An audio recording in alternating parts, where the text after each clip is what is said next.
شیخ الاسلام علامہ شبیر احمد عثمانی رحمۃ اللہ علیہ اپنی تفسیر عثمانی میں لکھتے ہیں کہ اچھے اعمال کی روح، اعمال صالحہ کی روح صحیح عقیدہ ہے۔ عقیدہ ہے تو عمل میں جان اور وزن ہوگا، عقیدہ نہیں ہے تو اس عمل کا کوئی اعتبار نہیں ہوگا۔ حقیقت یہ ہے جتنا بھی عقیدہ ضروری ہے، جتنا بھی عقیدہ اہم ہے اور جتنا تقاضا ہے اس کی طرف دھیان اور غور کرنے کا، اس کو صحیح کرنے کا، ہمارے اور آپ کے اندر معاف کیجیے گا اتنی ہی کمی ہے اس عقیدے کو سیکھنے اور صحیح کرنے کی۔ اگر کسی کو برے لگے تو معذرت، لیکن تجربہ یہی ہے۔ بسا اوقات ایسا تجربہ بھی ہوا کہ بعض مساجد میں ائمہ نے 10 یا کئی سال گزار دیے لیکن مقتدیوں کے عقیدے نہیں بدلے۔ کیوں؟ عقیدہ بیان ہی نہیں کیا، جبکہ یہ وہ اچھی طرح جانیں گے اور جانتے ہوں گے کہ علماء نے لکھا ہے کہ عقیدے پر انسان کی نجات ٹھہری ہے۔ عقیدہ صحیح ہوگا تو نجات ہو۔ ہمارے اکابر نے عقیدے پر اتنی محنت کی ہے کہ اگر اس تاریخ کو بیان کیا جائے تو شاید کئی ماہ کے جمعے کم پڑے ہیں۔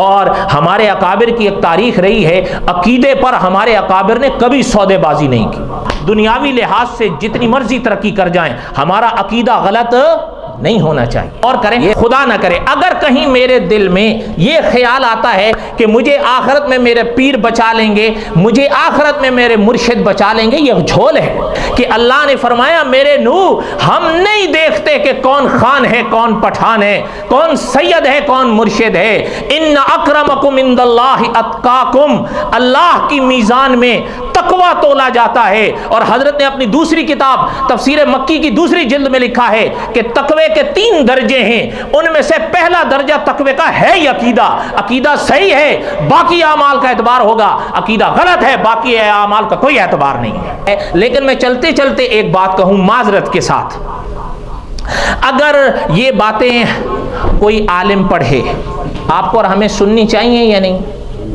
اور سننے کے بعد پھر ماننی چاہیے یا نہیں؟ یہ کوئی ایسی بات تو نہیں ہے کہ کوئی کہے کہ جی ہمیں تو سمجھ میں ہی نہیں آتا۔ بھئی کمال ہے، 5 سال ہو گئے بیان کرتے کرتے آج بھی سمجھ میں نہیں آ رہا ہے کہ جی ایک یوں کہتا ہے وہ کہتا ہے۔ بھئی آپ کون سی دنیا میں سو رہے ہیں؟ ساز وجدان سے سنیے یہ نغمہ عرفان و یقین، یہ وہ نغمے نہیں جو آپ کو ربابوں میں ملیں۔ ہم اس منبر پر وہی چیزیں بیان کرتے ہیں کہ ہمیں احساس ہوتا ہے کہ قیامت کے دن اللہ نے پوچھنا ہے، لیکن اللہ آپ سے بھی پوچھیں گے کہ سننے کے بعد کیا کیے تھے، سو گئے؟ نہیں۔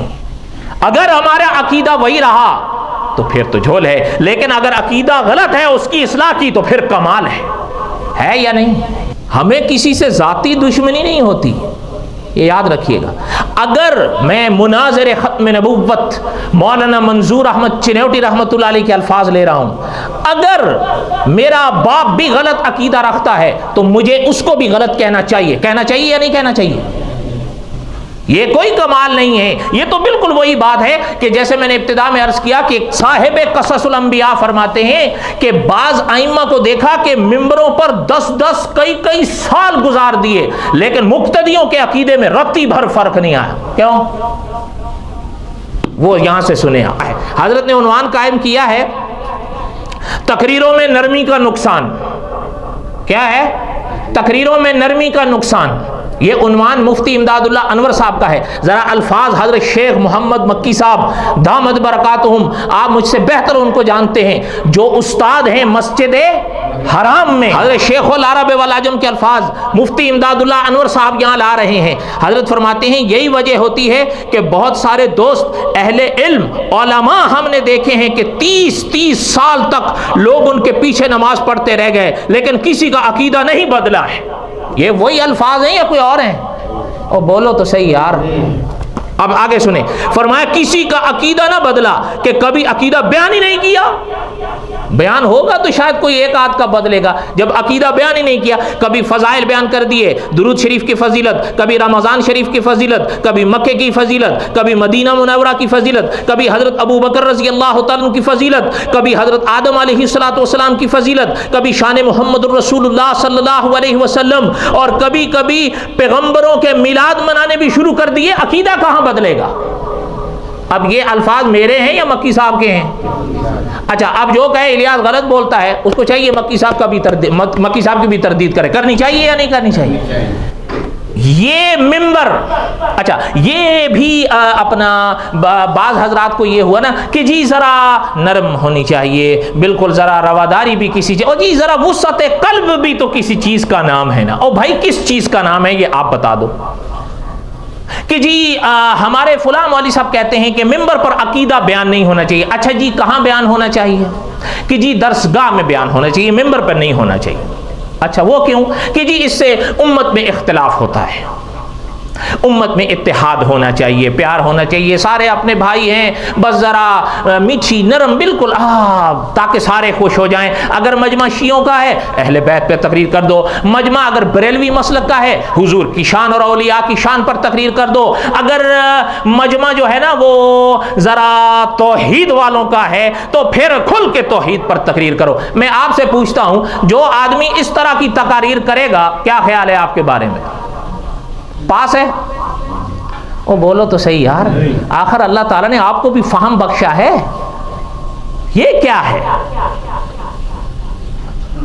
یہ آپ کو یاد ہوں گے نا کہ اپنا اقبال مرحوم, کہ اقبال بڑا اپدیشک ہے من باتوں میں موہ لیتا ہے. یہ کون سی بات ہے کہ بھئی میں جو مجمع دیکھوں اسی رنگ میں ڈھلتا جاؤں؟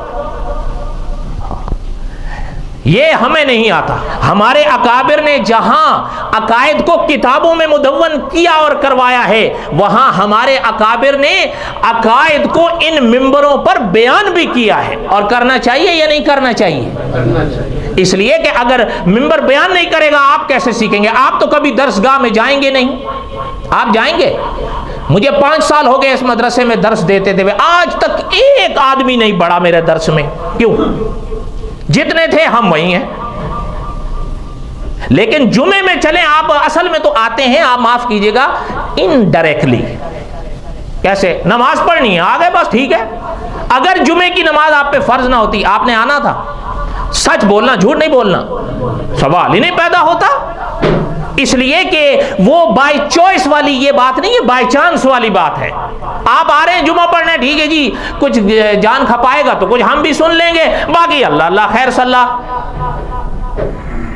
نماز ہم پڑھتے ہیں, روزہ ہم رکھتے ہیں, زکوٰۃ ہم دیتے ہیں. بھئی چلو اگر اور کچھ ہمارے اندر تھوڑی کمی بیشیاں ہیں تو جنت سویر نہ صحیح تو دیر سے مل جائے گی. کہاں جائے گی؟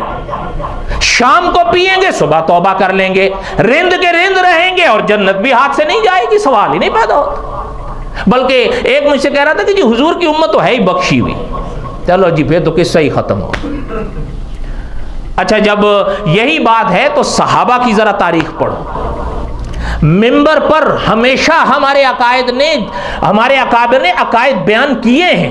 آپ کبھی درسگاہ کا رخ کریں گے نہیں. اور جہاں اگر صحابہ کے خلاف کوئی فتنہ اٹھا تو مولانا حق نواز جھنگوی ممبر پر آئے تھے یا کتابوں کی طرف گئے تھے؟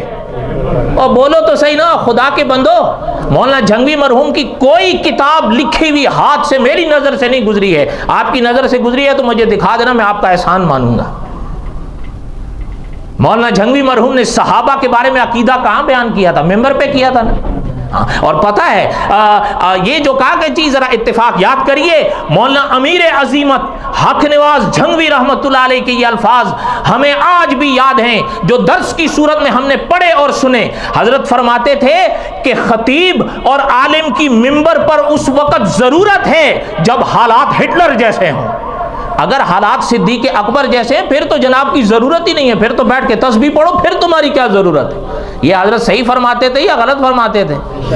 ایک بات یہ ہے کہ میں آپ سے کہتا ہوں نماز پڑھو, یہ اچھی بات ہے. میں آپ سے کہتا ہوں زکوٰۃ دو, یہ اچھی بات ہے. لیکن اگر کوئی عالم حضور علیہ الصلوۃ والسلام کی امت کو صحیح عقائد بتا رہا ہے یا حضور کے دشمنوں کا مقابلہ کر رہا ہے تو میں اس ممبر پر بیٹھ کر کہوں نہیں نہیں یار یہ غلطی کر رہا ہے, میں آپ سے کہتا ہوں یہ صحیح ہے؟ بلکہ مجھے اس کو داد اور اس کو دعا دینی چاہیے کہ جو حوصلہ میرے اندر نہیں ہے اللہ نے اس کو دیا، اللہ اس کا قبول کرے. یہ صحیح بات ہے.